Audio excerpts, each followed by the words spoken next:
Hey everyone, it's Leanie. Welcome back to another reaction video. Today we are reacting to a video from Goji Center. Make sure to go show Goji Center some love. The video is called D-Rex versus T-Rex Battle Faceoff.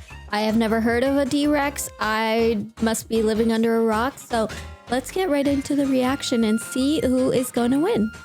Dinosaurus Rex, the abominable mutant whose origins and real purpose of creation is still shrouded in mystery. Hideous. The monster that terrorized the lesser beings of St. Hubert, and one who could have treated the Jurassic fanbase with one more showdown. He is what if so the latest ugly. Jurassic saga followed suit with a tradition the third outing established and gave us a colossal clash of carnivores? Ooh. Today on Goji Center, we consider the build, abilities, and X factors to determine which Rex might have come out on top. Had Jurassic World Rebirth capped off in a different way. He has some similarities to the regular T-Rex. We'll discuss what could have happened if the D-Rex and new T-Rex faced off at the end. The fight that never was will be displayed here in the battle arena.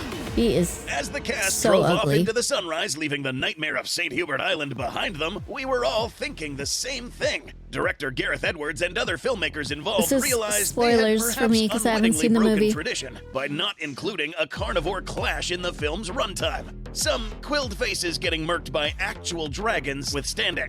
In hindsight, this change does have some precedent, as writer David Koepp was the author of the only two Jurassic films not to feature any such major rumbles. The crew did consider changing the ending to what Edwards and company jokingly called Deus Rex Machina by having the T-Rex come charging back in to fight the final boss of the adventure, the Dinosaur Rex. Just little Ultimately, arms. Edwards They're just and like the crew cute. decided a calmer ending, and so breaking small that tradition they're was more cute. fitting, and plenty can agree.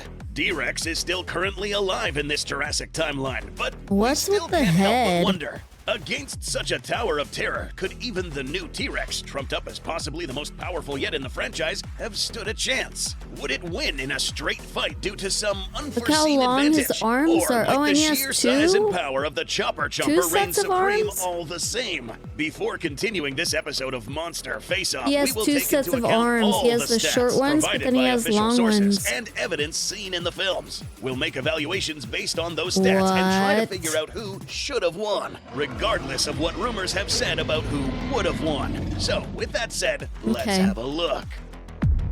Section number 1, size. Size. Okay, let's compare their size. However, these two combatants have a rather unique problem, namely how hard it is to tell how big they are actually supposed to be. The Jurassic franchise has never been the most consistent when it comes to the size Making of its it dinosaurs, realistic and sizing. Rebirth kept that tradition going stronger than ever. Both of the Rexes in the film, mutant or otherwise, were supposed to one-up what came before. And some individual shots in the movie make both of these two look positively gargantuan compared to the Rexes of yesteryear. The stats that are posted on the merchandise, however, those get a little bit confusing. Despite the stated intent that the Tyrant Lizard King featured in Rebirth would be bigger and beefier than Rexy, at That is like one of my 4.6 favorite meters tall and scenes. 12.5 meters long, the Rex of Rebirth is indeed slightly longer and taller than most of the Tyrannosaurus in the first trilogy, 4.6 but this meters. is still shorter length and height-wise compared to Rexy 12.5 at the end meters of her long. tenure in Dominion. With a weight That measurement was of a good about comparison. 8,400 kilograms, however, the two tyrant reptiles have about the same weight. Part of the confusion for its size, however, is because the CGI model morphs in size several times across its scene. At one point, this Tyrannosaurus looks like it has a skull roughly the same size as the raft that could fit multiple people. If that was true, and scaling up for size accordingly, this terrible tyrant would wind up closer to 20 or more meters long. This is absolutely not what was intended, and is probably just the result of dramatic effect kicking in for the shots. The Dinosaurus Rex, meanwhile, is not immune to this problem either. In several shots during the confrontation at the docks, or when the horrific hybrid infamously downed a helicopter, it looked positively gargantuan. Gareth Edwards, having a long tenure of making kaiju and giant Star Wars walkers look huge on camera, certainly did it plenty of favors in leaving an impact. Not so much for keeping things consistent. Official stats for the D-Rex aren't the easiest to come by, or the easiest to understand. Some official merchandise giving it a height of about 8.1 meters and a length of 14.5 meters does make sense, and even lines up pretty closely way bigger to than what the we predicted T-Rex before the movie came out.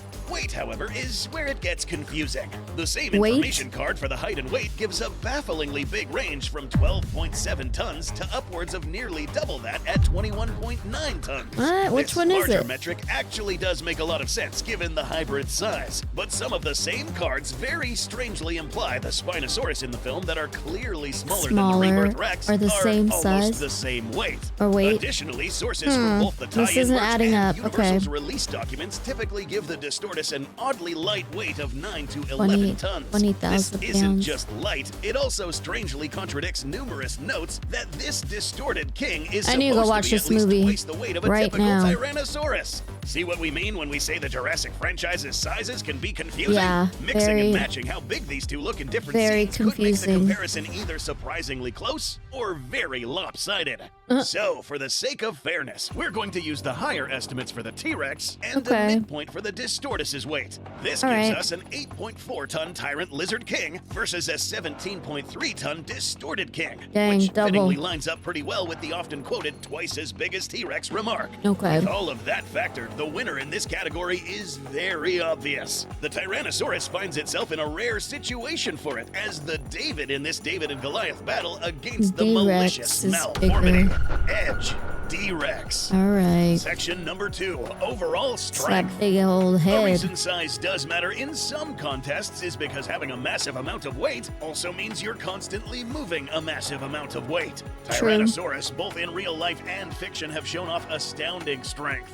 Rexy, despite being emaciated, out of shape, and never fighting another big carnivore in her life before, managed to shove around the Indominus and later held her own against a larger Giganotosaurus after getting her strength Dang. back. Big Edie also went blow for blow with the gigantic Asset 87, despite a small size difference. The Rebirth T-Rex should be capable of similar performance, when this lazy fella is motivated, of course.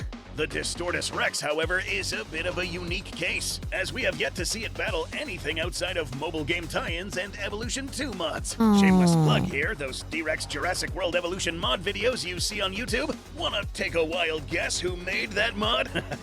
Links down below. Oh, dang, D-Rex that's did cool. manhandle things like the car Krebs tried to flee in, and downed the rescue helicopter with no issues. Granted, Look at these those two showings teeth. are against substantially lighter objects than itself. The rescue chopper appears to be a model similar to a typical Eurocopter AS-365 Dolphin, which usually weighs just under 2.5 tons. The Distortus Okay. likely grabbed the chopper from below and twisted it sideways based on what we see the spotlight do in the film. The sudden jerk caused the rotors to fly off, given we don't hear the blades smack against it.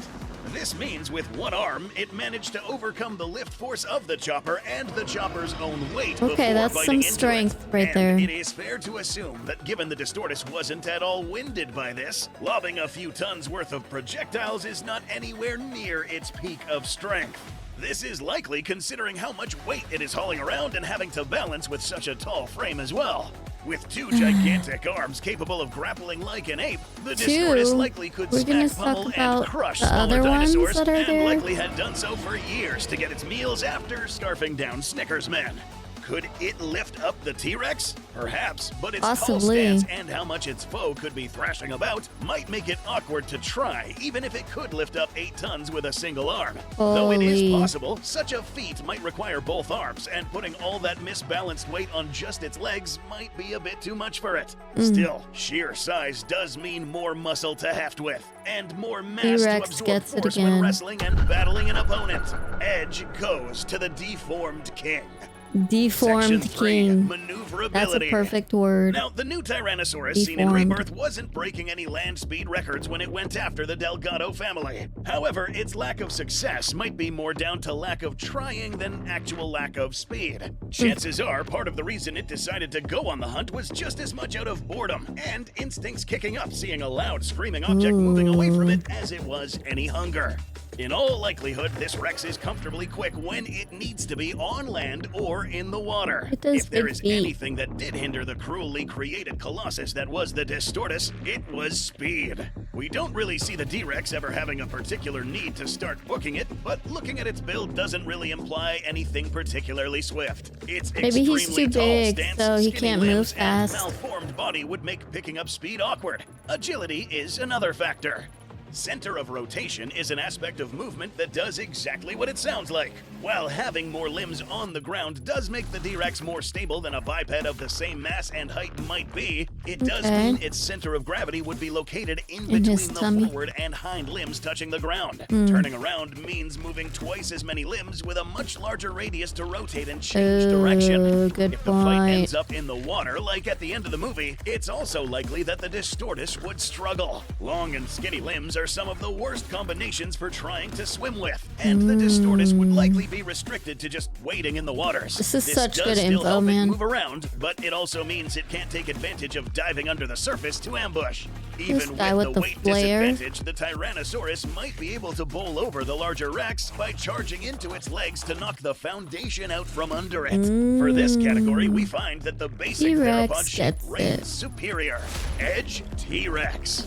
Section number 4, Bite Effectiveness. The Distortus, meanwhile, leaves a very big impression when it, well, literally left an impression on that helicopter with its teeth. Now, ignoring the fact it grew about 5 times its size for that shot, thanks Gareth, biting into a helicopter is still an impressive display of strength. The bite of 25 was mostly focused on the cockpit and aluminum body of the chopper. The T-Rex didn't completely crunch through any of the sturdier ribbing and reinforcements, but punching its teeth through the aluminum and cockpit is still impressive. The T-Rex might have had other contributors in the mix affecting its jaws, but Tyrannosaurus does appear to be the lion's share of whatever we're seeing here. Compared to a normal Tyrannosaurus jaw, the distorted king does appear to have some deformities resembling brachycephalic animals. This is where the facial bones aren't allowed to grow to the extent they were supposed to, and usually result in snub noses and bent jaws. Pugs and the fellow hybrid, the Scorpius Rex, have a similar condition. This doesn't necessarily mean the jaws are weak, just that they might not be working as optimally as a Tyrannosaurus of equal size would.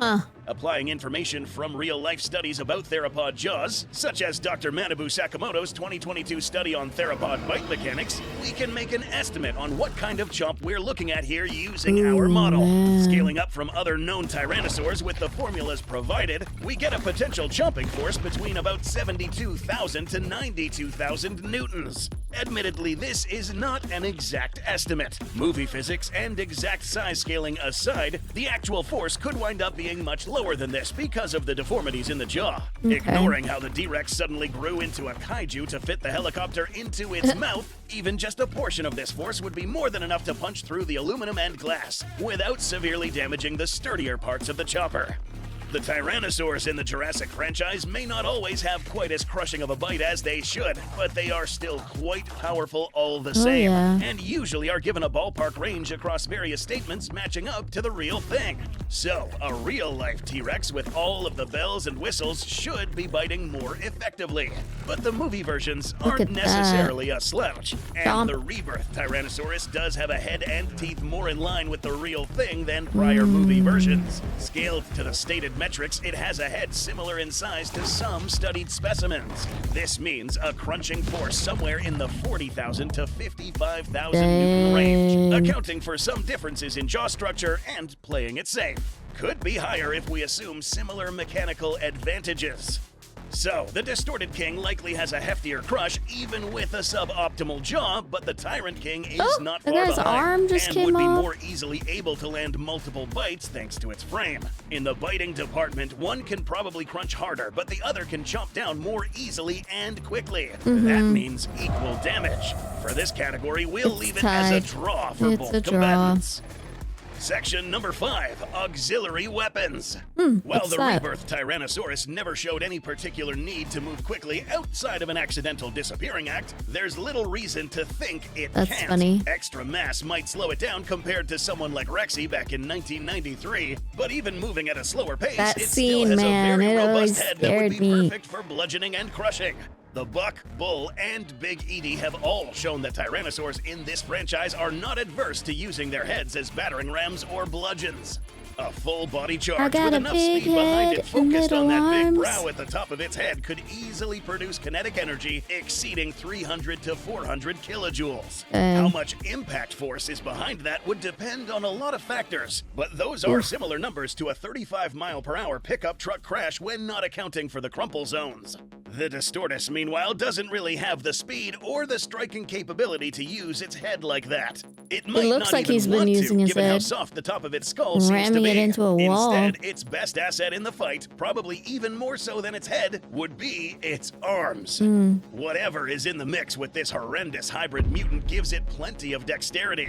In the fight, the Distorted He's like King on would his swat, smack, knuckles. and crush with potentially They're so disastrous long. amounts of force. If the Tyrannosaurus got pinned to the ground and smashed from above, so all that force is pressed against the hard ground, that might be curtains for the Tyrant Lizard King. These same arms did also casually throw a roughly 2-ton helicopter after all. Whether they could actually pick up the Tyrannosaurus remains to be seen. In this specific fight, it might not even have to. Given how tall the Distortus is and how it seems to need to move carefully to avoid toppling, something supported by the universal documents, lifting about half its own body weight with just one arm might not be feasible. Using both arms might get the job done, but that would leave it with a substantially less stable stance.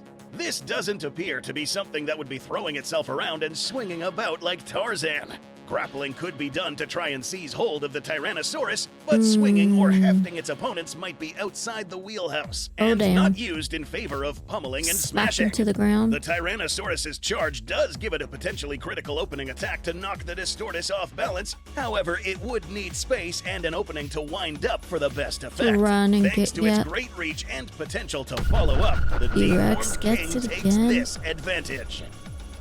Section 6, X Factors. The senses of Tyrannosaurus, both in real life and in the franchise, have already been covered extensively before. The Lost World established the replicated tyrants still have their superb sense of smell. Other outings in the franchise can vouch for a good sense of hearing and night vision. What's going on with the motion-based vision is a matter of debate, but most of the films seem to indicate, at the very least, the replicated Tyrannosaurus from the original 90s batch more easily track moving objects than stationary ones. It remains to be seen or confirmed if this newer model suffered the same issues or not, but it likely has decent enough vision all the same. It's also noteworthy that this T-Rex is extremely stealthy when it wants to be, being quieter in movement and vocalizing than prior Tyrannosaurus. The Distortus Rex, however, is quite mysterious on what's going on under the hood. For example, that noticeably bulbous forehead it has could be from having a species like a beluga added into the mixture. That's what I was gonna say. It looks like a beluga whale. Skulls that bear more than a passing resemblance Baby beluga over there. When you look at just the bones. The round protrusion that smooths out the head is largely made up by an organ called a melon. Made of specialized fats and wax, this organ helps to focus echolocation into specific directions. So, does the Distortus have this, and it has another means of navigating the dark? Impossible to tell, really. This exact same shape could also be due to errors in embryonic development. Hydrocephaly is a condition where cerebrospinal fluids build up in the brain case. This can put pressure on the brain, damaging parts and causing the head to abnormally swell, expanding the skull or leaving soft, squishy lobes outside of the skull. So we're left with a bit of a question. Either the D-Rex looks this way because it is a hybrid and might have some special abilities, or it looks the way it does because it's deformed. We stress that there really is no concrete answer on this one yet film-wise. He either has some hidden talent or he's just as well as what the creature does in the movie. If the Distortus has echolocation, it doesn't really seem to be showing it, given how easily it lost track of Duncan when he was right in front of it at the end of the movie. Known symptoms for hydrocephalic individuals, meanwhile, include distorted voices, changes in reasoning, irritability, poor temper control, slowed movement, and decreased coordination. Those all don't sound a lot like what we see more than any whale-based superpower. Universal easily could change this with more information, but for now, the D-Rex's distinctive look seems to be more a factor of distortion than any intentional hybrid design. This X Factor did discuss a lot of what we would cover in the senses category, so for this potentially critical edge in ambushing at night, the Tyrannosaurus takes another point. I feel like With all our stats in play, let's take a quick look at how this fight could go. Team T-Rex. The following showcases a land battle between the T-Rex and the D-Rex fight to the death. End result of this will be heavily determined by the previously discussed stats. Okay, let's see it. Look at the D-Rex. Big old T-Rex comes out the trees. Oh my god. He was supposed to just run up right at that moment. Oh, he's huge. Oh, he bit his arm. And now he slammed him. T-Rex, get back up. You got this. Oh dang, his vision's all blurry already. Oh, he's gonna hit him.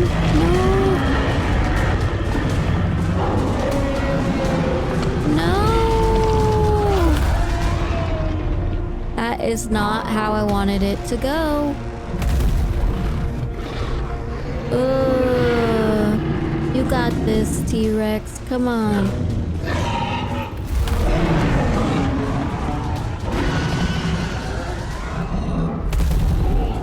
Oh, no! This fight is actually very situational. In an upfront brawl where both of them can see each other and there are no obstacles, the Distortus would probably come out on top, thanks to leveraging its greater weight and strength, having little trouble grabbing onto the Tyrannosaurus and slamming it to the ground repeatedly with one arm whilst wailing on it with the other. It can soften up and badly wound the T-Rex before finishing it off with a bite to the throat or trampling it.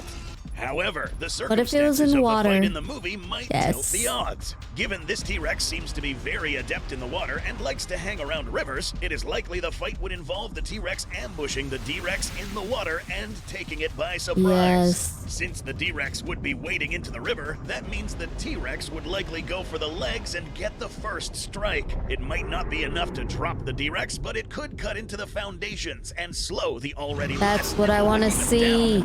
From there, if the D-Rex could grab a hold of the T-Rex and fight back, it might get some momentum. But fighting at night and in all that water and darkness could make keeping hold and pummeling the T-Rex difficult. A direct bite would be devastating. But getting close might also put the D-Rex at risk of a crunch to its own face and rupturing the soft dome of its noggin. This is where the humans might have intervened to help further tilt the odds. Well-executed flares might distract the T-Rex momentarily and give the T-Rex another opening. Alternatively, if the T-Rex got back in the water, it might be able to escape notice and come back for another surprise attack aimed at a more critical spot like the face or neck.